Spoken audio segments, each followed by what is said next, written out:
welcome back. It's been a while. I moved, all kind of crazy things happening, but let's get back to it. So last time we had EQ'd it a little bit, so now we're really ready for the final part of this, and that's just going to be bass simple mastering.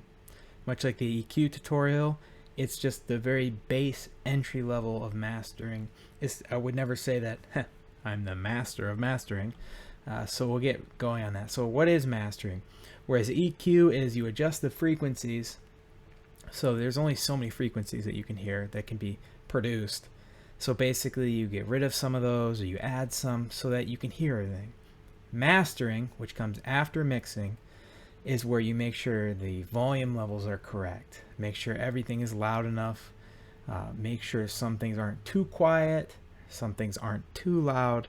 You can add some effects, such as what we'll learn about a limiter, in some cases compression, sometimes reverb, things like that. So let's get into it and make sure we can get this going. So another thing that mastering does is everything can only be so loud for places like YouTube, for streaming services, or Spotify, for example. They have what's called normalization, so that way you don't click on something and something blows your ears out and then the other one is super quiet, so it's consistent. So this right here on master track, this restream, pay no attention to that. That's just how I'm recording my voice into OBS right now, so just completely ignore that. You don't need that. That's simply for this video. So you'll need a couple things. You will need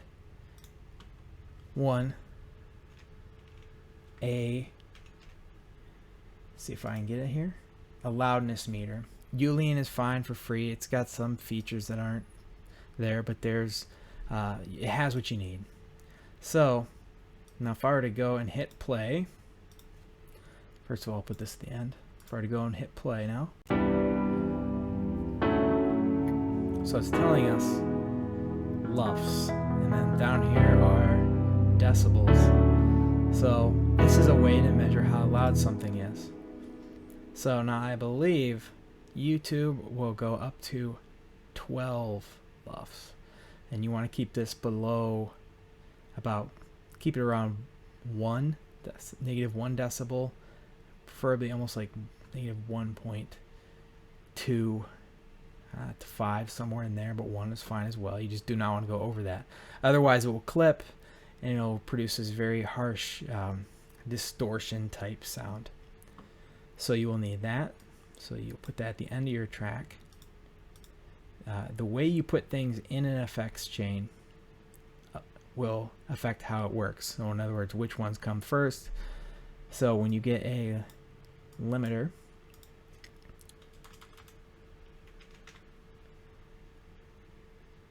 so we will take this one right here, limiter number 6. Again, it's a free one. It's pretty good.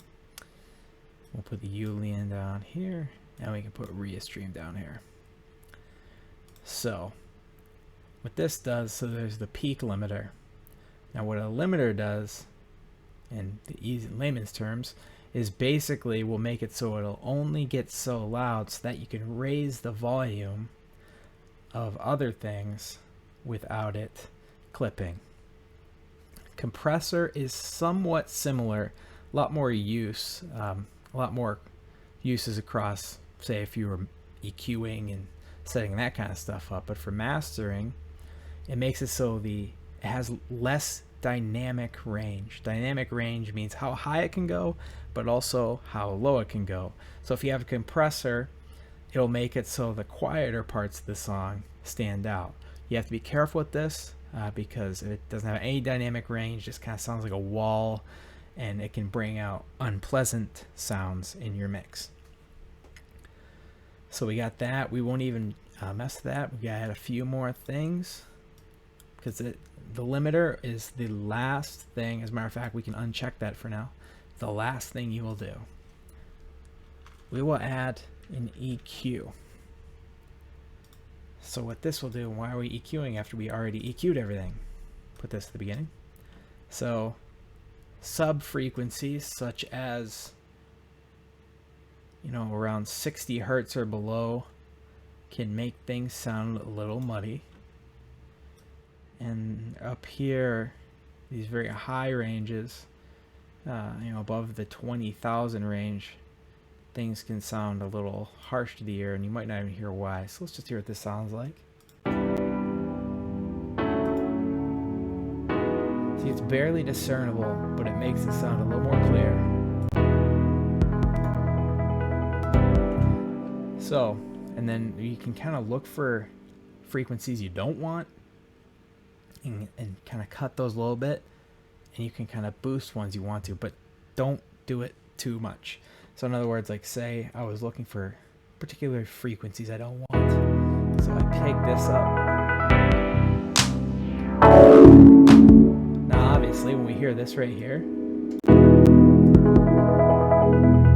it's not real pleasant because it's all maxed out, but it doesn't mean you just want to go like that. That's actually something like when I first started out mixing when I was young, that's what I did, and I never understood why everything it had sounded absolutely terrible. You don't want to do that. So these are your low mid ranges here. You can make it sound a little more full and maybe a little bit of boost up in the around the 8,000 range or something like that, and then we can add a new band, and a lot of times right here maybe just a little dip in these mid ranges. Let's make it sound a little clearer.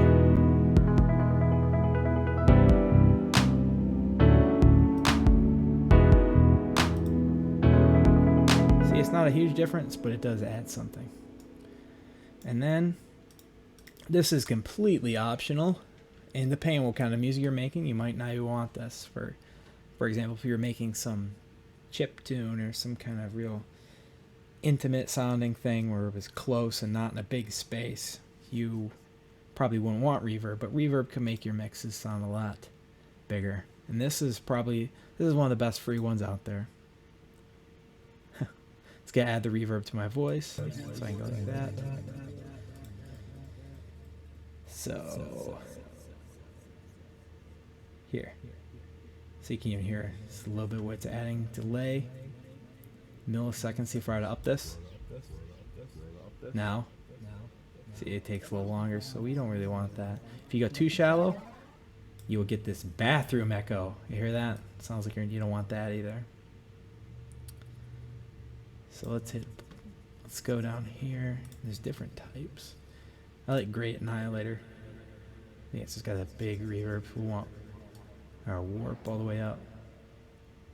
This is kind of a thing just for Valhalla Supermassive. It's basically, yeah, adjust the delay setting. Density, zeros, discrete echoes, 100% will quickly turn to reverb.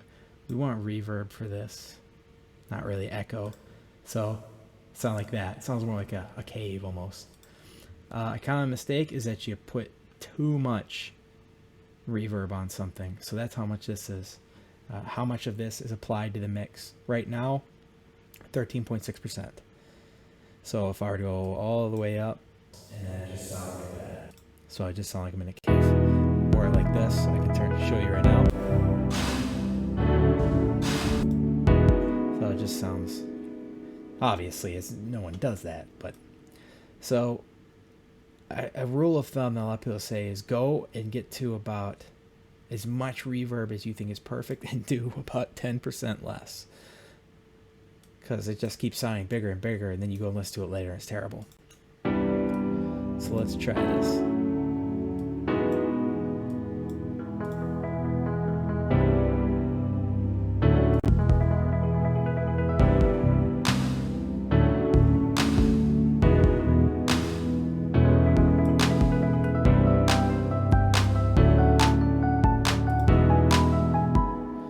Hear that?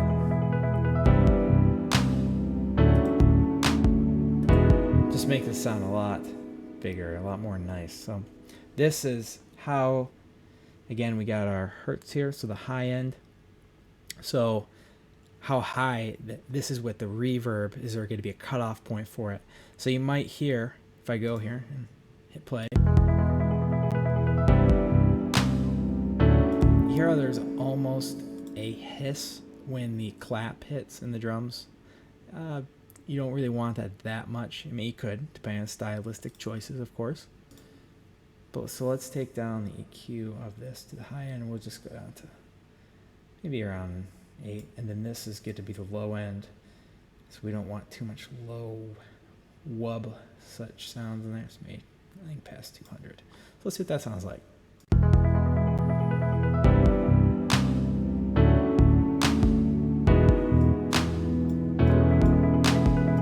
So you can still hear it on the clap a little bit, but it's not obnoxious and it doesn't hurt your ears. So that's what we're looking for. And we'll put that before the EQ. Actually, just make sure it's good.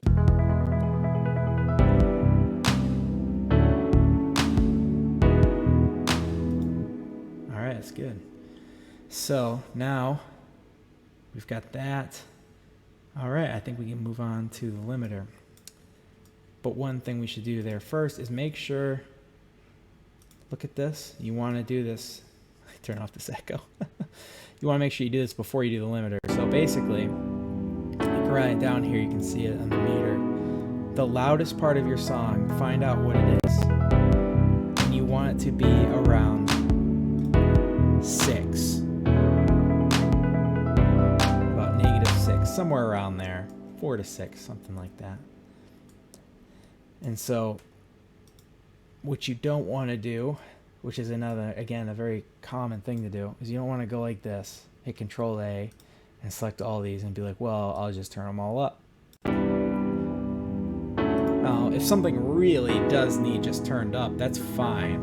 But normally there's one thing in particular that's either too loud or too quiet. Don't get too attached to one particular thing being a certain volume or super loud, because it might sound good when you're listening to it in headphones, whatever. But when you come back and listen to it, it might not be pleasant, especially on something else. Right now I'm using headphones so that it doesn't bleed into the mic, but it's actually a lot harder to mix with using headphones than if you're using studio monitors.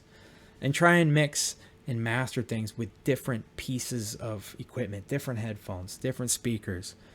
Try and make sure it even sounds good on phone speakers. Certain tricks to that.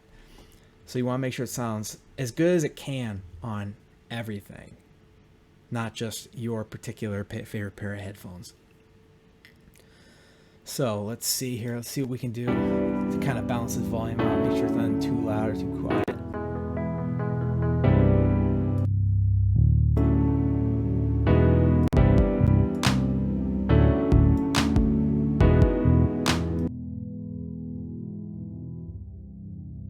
That's very subtle, right? But that is how we want it. We do want it a little bit subtle, but we can probably up these a little bit.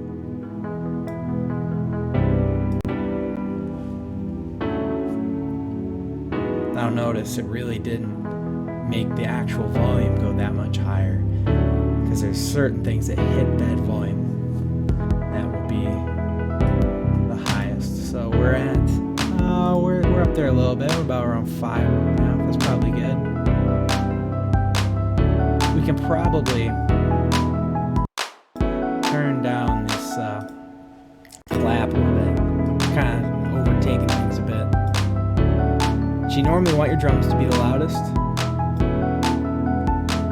but you know, we don't want it too obnoxious. And this song is very easy to mix because it's essentially just a bass layer, a mid-level layer, some melody. There's not a bunch of different melodies or a bunch of different bass things. Like if you're mixing symphonic music, absolute nightmare to make sure you orchestrate everything correctly.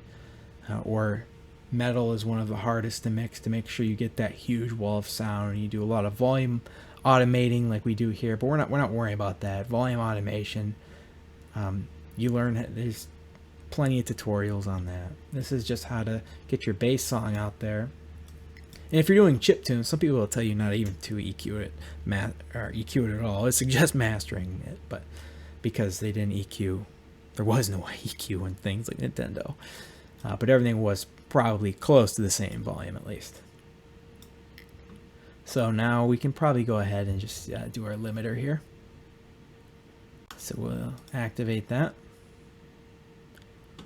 So let's see here. So threshold, this is what determines the peak volume it can get. You want to set a very low threshold. So the more I go this way, the higher it'll be. So somewhere, I don't really like to go above on here, 1.3, 1.5. So the highest I will go is 2. If it's going past that, I probably need to go back to the song and fix something.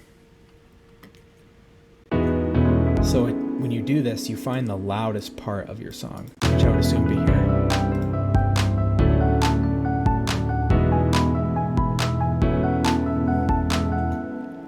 All right. So we also have the compressor here. So this has 2 settings on it. There's a lot of different settings for compressors. I'm just going to go over the basic of it. Attack is how quickly the compressor will activate. Release is how long it lasts after it's activated. Ratio is how much of the normal, the compressed signal and the regular signal go. Right now it's on 1:1. We can move it up to 1:4. Compression is really a very important part of learning EQing, mixing, mastering, because it can, if you do it wrong, it can make it sound terrible or just okay, or it can, if you do it right, can make things sound really good. So what we can do here, and I'm gonna turn myself down because I'm about to get a lot louder. So we can up the gain on here. Let's see where it's at there.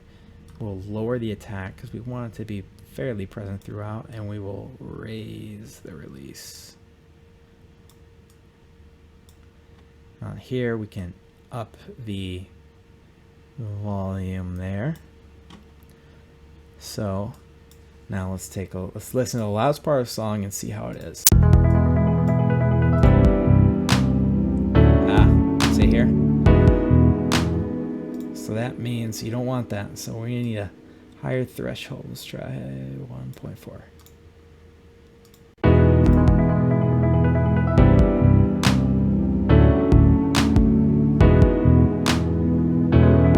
Still a little room there. See, we don't, anywhere between 12 and 14 is good. So places like SoundCloud don't have normalization, so you might even have to mix things a little differently for there. But for if it's like YouTube, Spotify, shoot for 12, 14. And there might always be a guy that's louder than you. Just make sure it's sound quality, even though louder things to our ears naturally sound better, focus more on the sound quality and you'll learn to ignore the, well, this one's louder so it sounds better after a while mentality. You really got to train your ears a bit. So maybe we can push this a little more.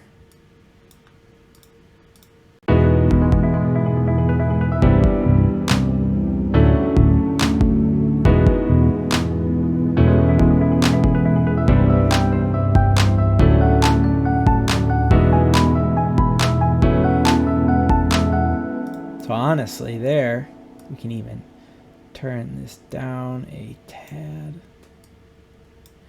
And that way, maybe you want to actually get your threshold as low as possible, get those dynamics. So you just kind of keep lowering it until...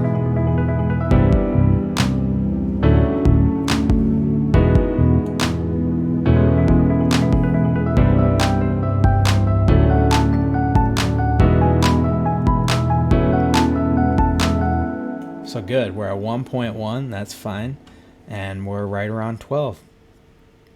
So now this will be funny actually. So let's slap it on, make sure we didn't go slap on our reverb, make sure that didn't increase the volume for some reason.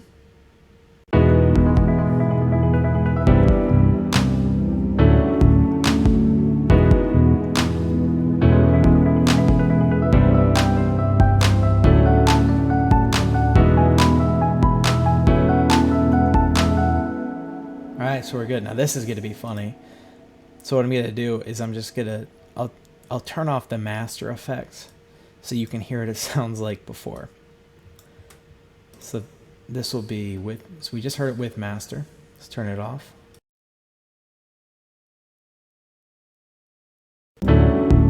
With master. Without.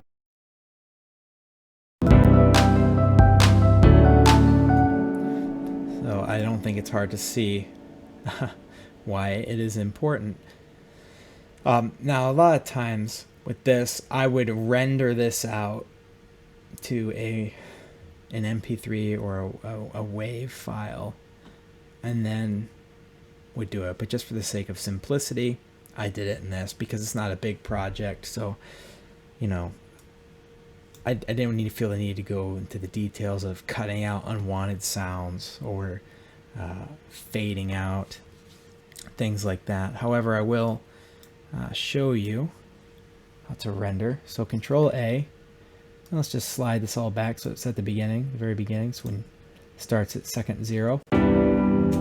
Good. So now what you will do is you'll go up here and you will hit up to Files, go down to Render, and you choose your directory, the entire project. You want that source to be the master mix. There's formats. So this is how you would get an MP3, which is smaller, not as good a quality. If you're doing something like SoundCloud or YouTube, choose WAV or FLAC. I know there's some others can be used. For example, this one, but I'm not real familiar with it. A lot of people watching this have come from the RPG Maker subreddit. Now, if you're doing that, you're going to want to go down and you're going to want OGG Vorbis. That's the only thing most RPG Maker things will actually take. So that's what you want to render that out to. And you would just hit apply and then you render it, and then there you would have it. You would have your song in that format, and that way if you wanted to loop it, you go up here and see this tail 1000 milliseconds. You would just click that. So then it would just automatically loop if you had it. So this song isn't really super loopable. For example, I can show you what it would sound like if I looped it. It's not terrible, but it's it's very noticeable. So you learn how to make things like that less noticeable. So you would need to go and you get rid of that tail so there isn't an extra second long break in that. Now, if you're using something like Unity or Unreal Engine, what you would do is you would make 2 tracks. One of them that is the loop continuation, and one of them that is the first time it goes around. So in other words, you play the first one, and then the second one is the loop. So in an RPG Maker, you can't do that. You have one song. You have one place for it to loop. So you gotta make just a continual looping one. You can't have 2 tracks. Another thing that's very important to note, I just learned this. I was talking to a game dev from Stratton Studios, and I actually didn't know this because I'm not really big into the actual game development process. That's definitely not my specialty. But if you're doing, say, sounds for a game, you want WAV files. They load quicker, high quality. However, you can reduce a lot of load on your game by using MP3. They don't sound as good, but in his game in particular, he was able to boost the frame rates from 15 to 45 just by changing his tracks over to the right audio format. So again, that's Josh from Stratton Studios, so we can thank him for that tip. But that wraps us up. If there's any other particular tutorials you need to know, or something you didn't understand from this one, needs explained more clearly, or you want me to explain in the comments, just let me know. All right, thank you. And hit me up. Show me anything that you make with this. Let me see if what kind of music you're making. I'd love to hear what you make. So please don't forget to like and subscribe. And thank you, and have a wonderful day.